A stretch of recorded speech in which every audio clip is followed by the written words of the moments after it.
At the Mother's Day lunch, she said, "I'm proud of all my children, except the loser sitting at the table." Everyone laughed. I stood up, placed a black box on the table, and said, "For you, Mom. Happy Mother's Day." Then I walked outside, took back the luxury car I gave her, and moments later, she screamed when she finally opened it. "I'm proud of all my children, except the loser sitting at the table." That was my mother's toast, word for word, on Mother's Day, with her champagne flute raised high, and the rest of the table erupting in laughter like she just dropped the punchline of the century. I was the loser. I didn't even flinch. I just looked at her, at the lines around her mouth that always tightened when she was about to humiliate me, at the glint in her eye that said, "Yes, I know what I just said, and no, I don't regret it." My sister, Melanie, snorted into her mimosa. Her husband, Greg, slapped the table. My younger brother, Aaron, leaned over and whispered, "Don't take it so seriously, man. It's just Mom being Mom." No one looked uncomfortable. No one spoke up. No one said, "Hey, that's enough." I was invisible, but only when they wanted me to be. When the bills needed covering, when Melanie's car needed new brakes, when Aaron needed rent, just this once, I was suddenly the backbone of the family. But on Mother's Day, I was the joke. I hadn't planned to make a scene. I hadn't planned to do any of what I was about to do. But something shifted inside me then. Something final. I reached under the table, pulled out a black box, and placed it directly in front of her plate. "Happy Mother's Day," I said calmly. She blinked at it. Confused, maybe. Suspicious, definitely. "What is this?" she asked, her voice suddenly cautious. Everyone leaned in. "You'll see," I said. Then I stood up, adjusted my jacket, and walked out of the house. 10 minutes later, I was in her driveway.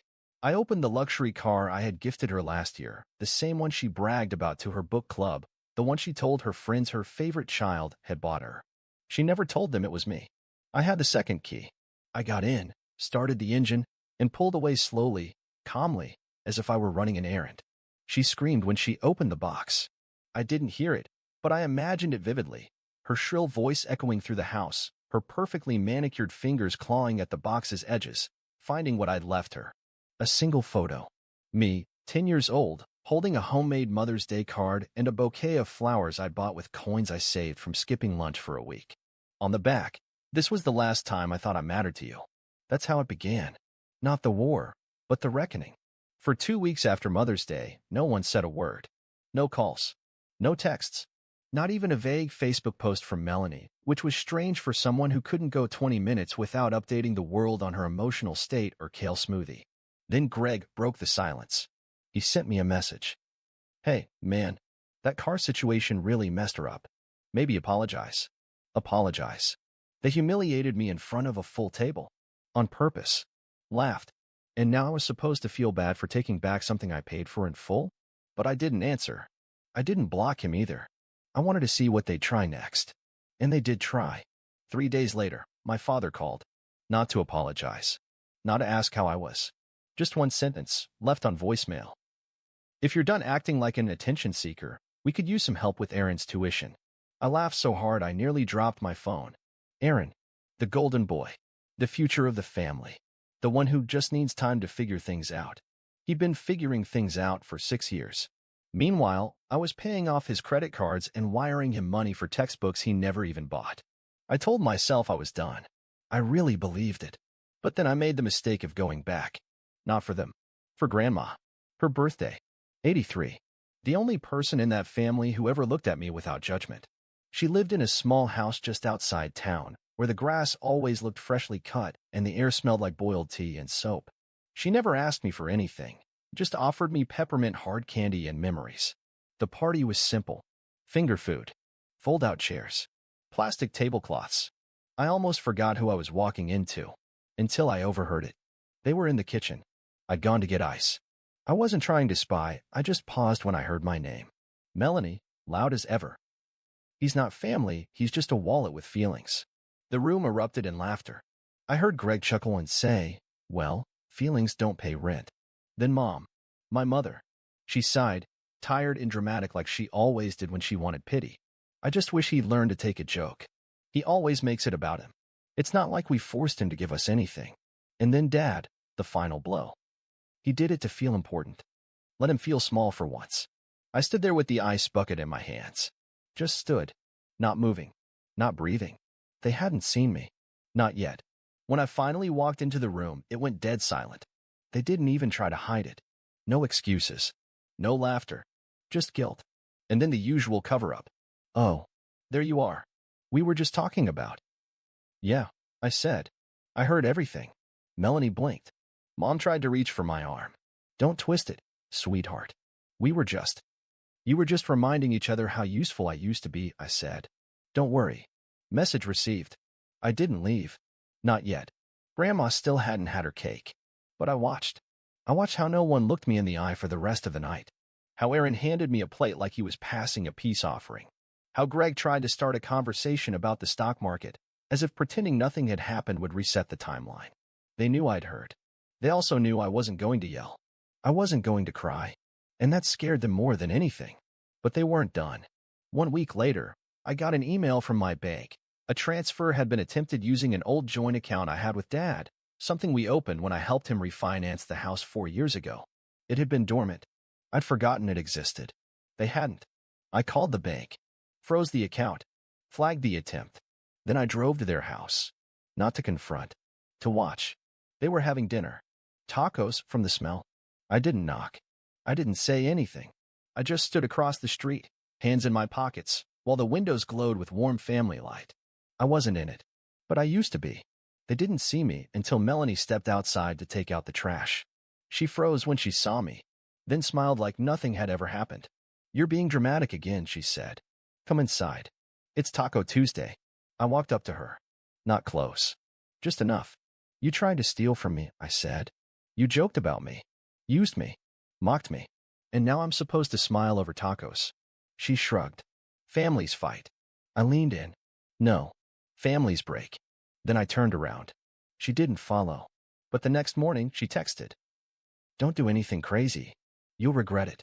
She was right. I was about to do something insane, but I'd never regret it.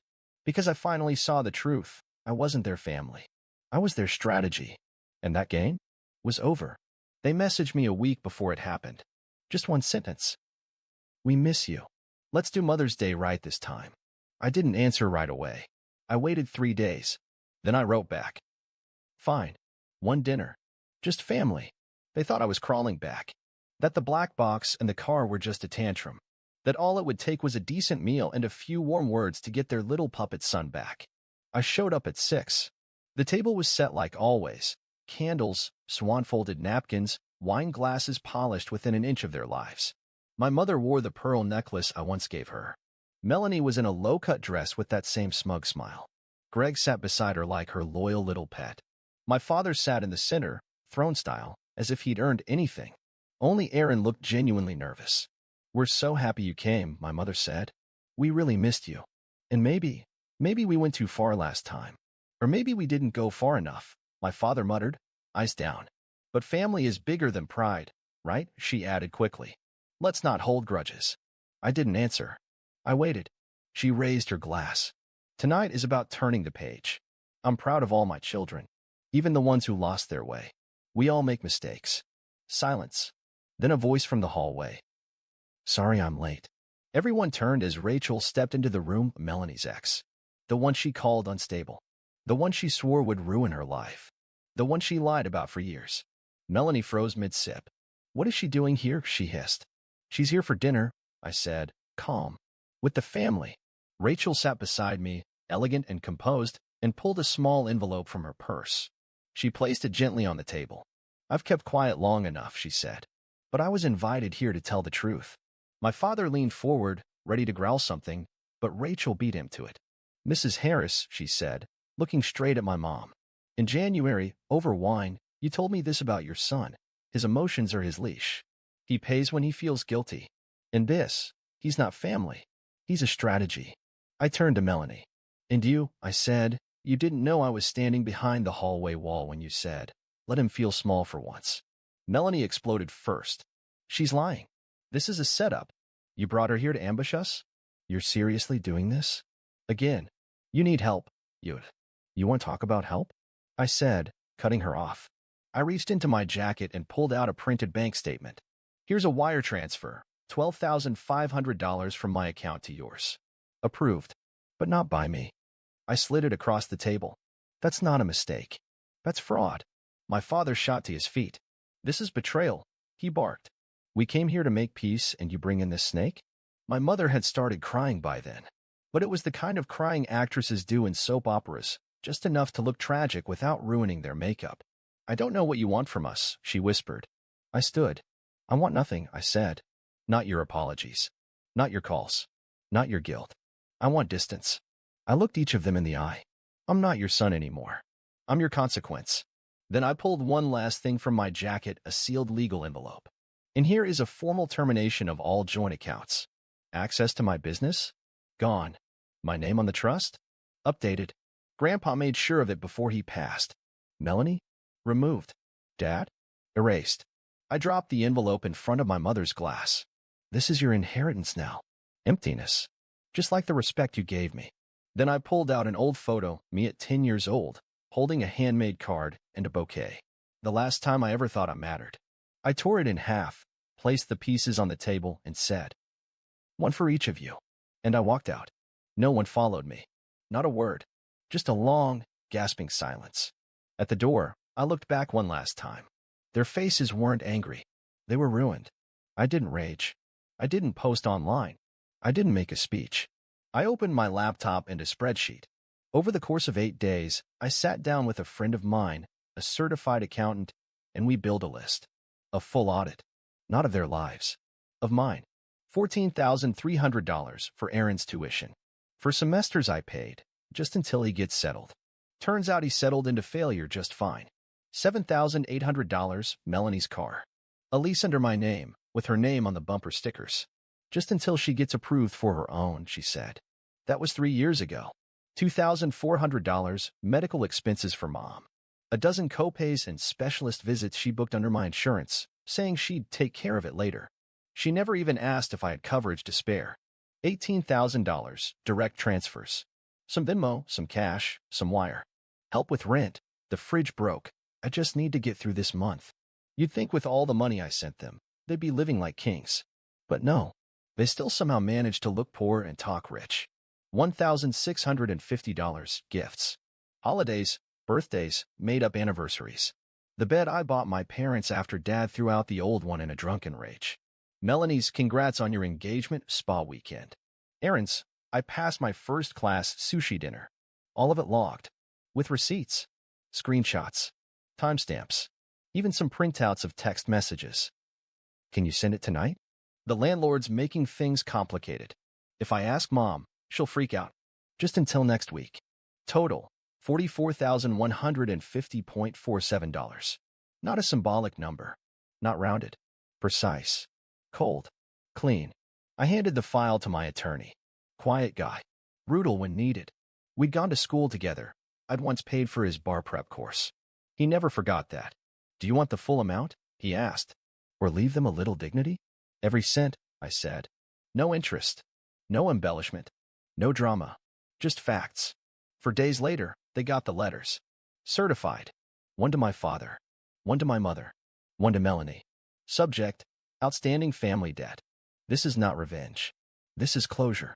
Attached is a verified breakdown of financial support rendered between 2016 and 2023. Total due, $44,150.47. Please remit full payment within 90 calendar days via certified bank transfer. Oliver Harris. Melanie broke first. You've got to be kidding me. You're counting gifts? Her messages kept coming. You need help. Seriously. You're ruining this family. I didn't answer. I left her words unread and untouched. My father called my attorney. Tried the stern voice approach. We're blood. You can't sue your own father. He didn't like hearing that you absolutely can, especially when you have documentation and legal standing. My mother, she didn't call.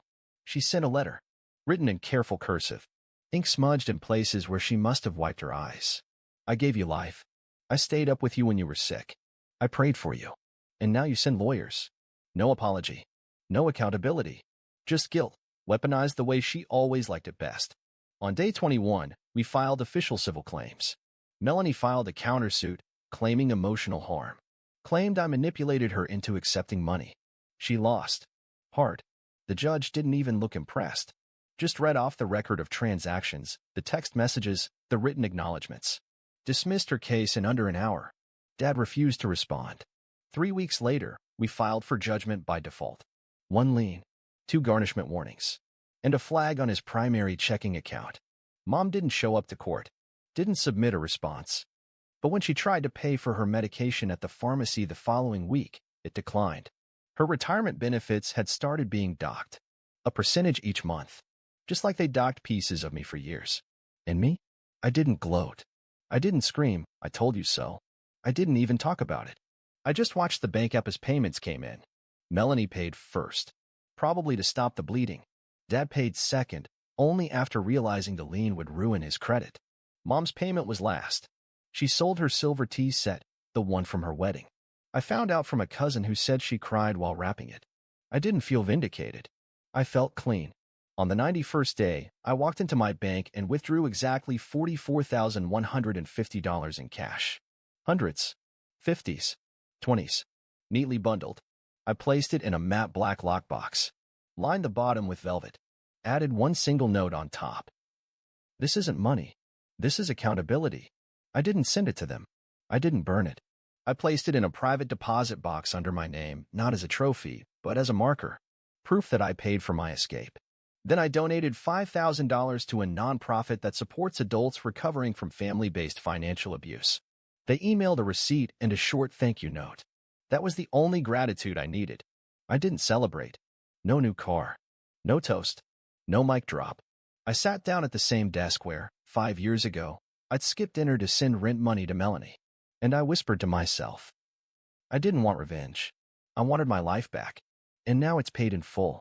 I didn't move to another city. I didn't start a new life in Bali or Montana or wherever people go to heal. I stayed right where I was. What changed was everything else. For the first time in my life, my phone didn't buzz with emergencies I didn't create. No more late-night texts from Aaron asking for a little help. No more missed calls from Mom that weren't really about checking in. No more Melanie voice notes pretending she just wanted to chat when really she needed a deposit. The silence was immediate, and it was glorious. I didn't need noise to prove I'd won. I needed absence to prove I'd escaped. I started sleeping better, deeper. My apartment, for once, stayed clean because I wasn't running out to fix other people's chaos. Food tasted better. Music felt louder. Even air seemed easier to breathe. I wasn't free because they changed. I was free because I stopped needing them to. Then the ripples came. An old family friend stopped me outside a store. Her smile was tight. Your mom's not well? I thought maybe. I cut her off with a look. She tried again. You know, families argue. But deep down now. No, I said. Deep down is exactly where I buried it.